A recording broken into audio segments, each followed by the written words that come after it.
מה שאני אבקש מכם, פשוט לשחרר את הכל, לשום המוח.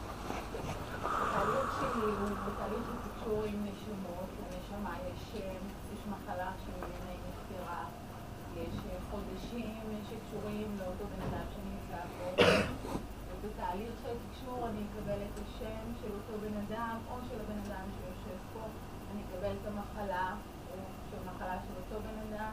בחודש, חודש יכול להיות חודש פטירה, ימי נישואים, ימי הולדת, או כל חודש שאומר לכם משהו. ברגע שאני אעביר את השם ואת הפרטים, מי שירגיש שאותה נשמה קשורה אליו, יזדה ומשם אנחנו נתחיל. אז בואו ניקח נשימה עמוקה.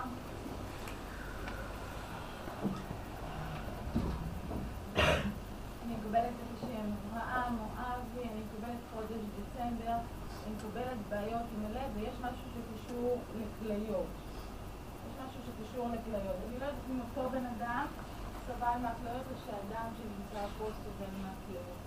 אז אנחנו נתחיל. אברהם או אבי יכול להיות אותו שם של נשמה שנפטרה, שקשורה בצורה כזו, או אותו מישהו שקשור אליך למשפחה שסובל מהלב. מי אני נמצאת? כן. מי זה אברהם? בעלך. ואיך הלב קשור לזה? אמר לי תוכנת לא שומעים אותה. אוקיי, ומה חודש דצמבר אומר לך? תאריך הלידה שלו. יש עוד מישהו ששלושת הפרטים המזהים של אותו דבר עונה? כן, אני איתך. אח של אבא שלי נפטר בחודש דצמבר. אוקיי. היה לו בעיות של כליות ולב. היה לו בעיות של? כליות ולב, הוא נפטר בחודש. בסדר, אז אני עם שניכם ובואו נראה אני אבקש פרטים מזהים נוספים של אותה נשמה. כן. אמא שלי נפטרה בדצמבר. אני לא שומעת אותך. אמא שלי נפטרה. שנייה רגע, אמא שלך נפטרה. אם זה אדמת זה גבר, רק גבר. יש פה אנרגיה של השם אברהם. זו אישה. אז אני אסביר לכם מה אני רואה. אני רואה מצבור של נשמות מעליכם ואני רואה אתכם. מה שאנחנו נעשה זה מין מרכזיית טלפונים כזו. אני רואה את אותה נשמה שנמצאת יותר מעלייך ופחות מעלייך. ורק תזכירי לי את הפרטים. אברהם מי זה? אברהם אח של אבא שלי. אוקיי, מי זה דוד ומי סבל מסוכרת? הבת שלו. הבת שלו סבלה? סימונה. סימונה? את בקשר איתה?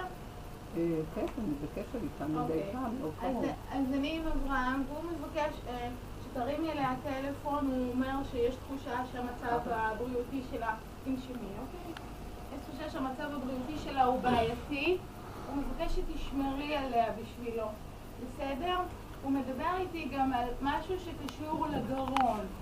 אז אני לא יודעת אם למישהו יש בעיה של נשימה, או שלקראת הסוף היה קושי בנשימה אצלו, או שמו צינורות או משהו. היה קושי בנשימה אצלו. הוא מבקש שתעבירי לבת... והיא בת יחידה ואין לה אף אחד. כן, אני יודעת. הוא מבקש שתעבירי לבת שלו, שעכשיו הוא נושם טוב. והרבה אהבה. תודה רבה. אני מתקדם הלאה. אני מקבלת את השם יוסף ויוסי, אני מקבלת שניים. זאת אומרת, יש יוסף ויש עוד מישהו שקראו יוסף. אני קוראת משהו שקשור ללידה, ובמקביל לתאונת דרכים זה שתי אנרגיות פה כרגע, אני שתי נשמות. עם מי אני? אח שלי יוסי נהרג בתאונה דרכים. אז אני מחליטה קשירה. בואי תעמדי, בסדר? תנשמי מוחים. את באת נכנס למפגש הזה כדי לקבל תקשור מאחים. זאת הסיבה. מה שהוא מבקש להעביר לך, שהוא מראה לי שהגוף שלו בסדר עכשיו, שהוא בסדר, שהוא מצא את מנוחתו, אוקיי? יש משהו שקשור לבעיות עיניים או משהו שקשור לאמא עם בעיות עיניים, או משהו סביב בעיות עיניים מאוד חזק. עברה ניתוח קטרקט. עברה ניתוח קטרקט. הוא מבקש להגיד שתעבירי לאמא קודם כל כשאת מגיעה אליה, חיבוק ממנו, והוא מבקש להגיד לך, שתגידי לאמא שהוא שומר עליה. הוא היה בניתוח, הוא דאג שהכל יהיה בסדר, הוא שומר עליה מאמא, הוא מבקש ממני להעביר לך חיבוק. אוקיי?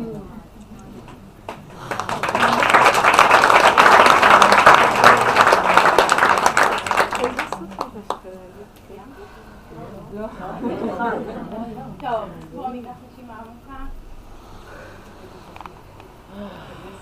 טוב, אני עם יצחק, מורה נשארת מורה. אני עם יצחק, אני קוראת יצחק, חודש דצמבר, יצחק או איציק.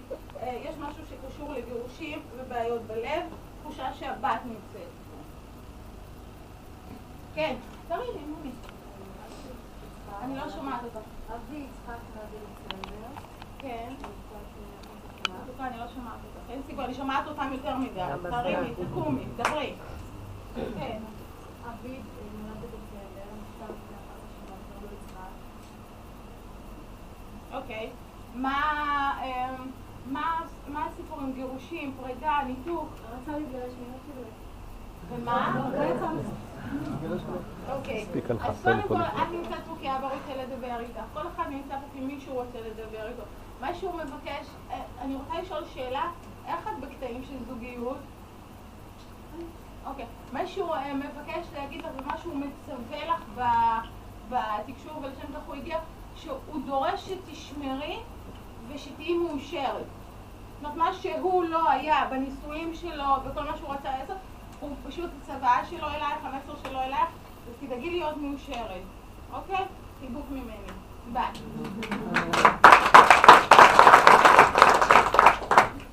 אני מקבלת אנרגיה של בלגן. אני לא יודעת אם זה בלגן בבית, בלגן בראש, אני מקבלת ילדה מתבגרת עם בעיות של קשב וריכוז. אני מקבלת אנרגיה של סבא. אני מקבלת את השם דוד.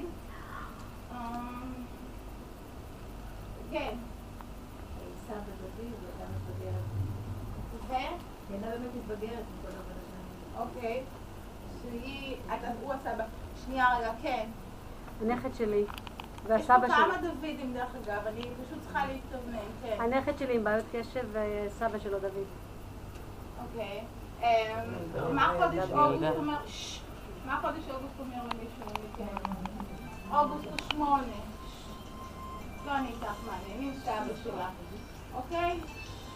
מה חודש אוגוסט אומר לה? לי? כן. כן. אבא שלי נולד. אוקיי. והסבא זה אבא של האמא, בסדר, אוקיי. האוגוסט זה? זה של אבא שלי. אוקיי, אז אני איתה, אני אספר. אוקיי. מה שאני מקבלת מאוד חזק מסבא שלך, זה שאת חייבת לשמור על איזון. את חייבת להירגע. קודם כל קצת להפחית באוכל, זה להירגע. המסר כל הזמן שלו להירגע. אני אגיד את זה אחרת, אני בתור אימא לילדה מתבגרת, היא לא המתבגרת הראשונה שמשגעת את אימא. מה שסבא מבקש שתכניסי דברים לפרופורציות. עכשיו, יש משהו שקישור לאימא, או איך הקשר שלך, אני אגיד את זה אחרת, רגע. איך הקשר שלך היה עם אימא? אמא בחיים, כן, איך? הוא ממותק. אני גם חוברת לאבא, לאוגוסט. יפה. אז מה שהוא מבקש ממך זה אבא שלה, אוקיי? מה שהוא מבקש ממך, את זוכרת, כאילו, איך מערכת היחסים בינך לבין אמא שלך? אוקיי? תדאגי שזה לא יקרה עם הבת שלך. יותר. יש פה הרבה שמירה, ותגידי לי אמא, אני לא יודעת אם יש איזושהי בעיה, או היא אמורה לעבור איזשהו ניתוח או משהו, איזושהי בדיקה או משהו. הייתה עם נפלא, ואז גילים שהיה לו איזשהו אירוע מוחי פעם, ומישהי משרה לי שכדאי שתעשה שוב בדיקה של... אוקיי, אז מה שהוא מבקש להעביר אבא שלה, שהיא תלך לעשות את הבדיקה כמה שיותר מהר. לא חלילה שאני רואה משהו, כשאני עושה את הרנטגן על אמא, לא רואה, אבל כדאי שהיא תלך ותעשה בדיקה.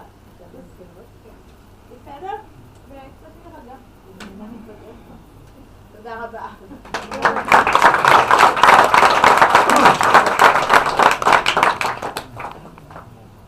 היה לנו פה התנסות, מאחר ואני ביקשתי במדריכי הרוחניים לשחרר את הקטע ולא להעביר בשרים, מה שאני רוצה לבקש מכם לעשות עכשיו זה לעצום עיניים.